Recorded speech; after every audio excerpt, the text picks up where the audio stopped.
Hi అండి, అందరికీ నమస్కారం. Welcome to my channel. ఇప్పుడే అందిన వార్త, భారీ వర్షాలకు స్కూల్స్కి సెలవులు ప్రకటించిన ప్రభుత్వం అండి. పూర్తి వివరాలు అయితే ఈ వీడియోలో ఉన్నాయి. వీడియోని ఎక్కడే కానీ స్కిప్ చేయకుండా చివరి దాకా చూడడం వల్ల ఇన్ఫర్మేషన్ పూర్తిగా అర్థమవుతుంది. అలాగే వీడియోకి ఒక లైక్ చేయండి ఫ్రెండ్స్. ఇక విషయానికి వచ్చినట్లయితే, ముంబైలో భారీ వర్షాలు కురుస్తున్నాయి. సోమవారం తెల్లవారుజామున అంటే ఈరోజు తెల్లవారుజామున 1 గంట నుంచి అయితే ఉదయం 7 గంటల వరకు కూడా ఎడతెరపలేని వాన కురిసింది. ముంబైలోని పలు ప్రాంతాలు 10 సెంటీమీటర్ల వర్షపాతం నమోదైంది.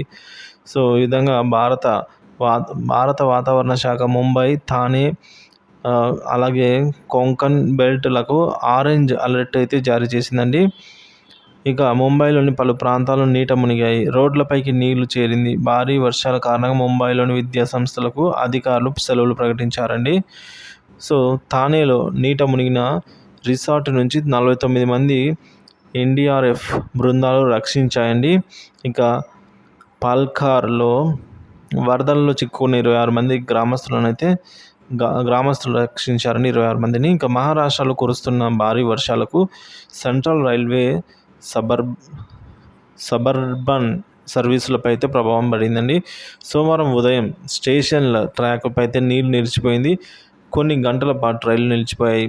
ఇక డొంబిలివి స్టేషన్లో అయితే ట్రాక్లపై నీరు చేరి అట్గావ్ అలాగే తాన్సిత్ స్టేషన్ల మధ్య ట్రాక్లపై దెబ్బతినిందని, కసటి టిట్వాలా స్టేషన్ల మధ్య రైలు సేవలు నిలిపివేశారండి.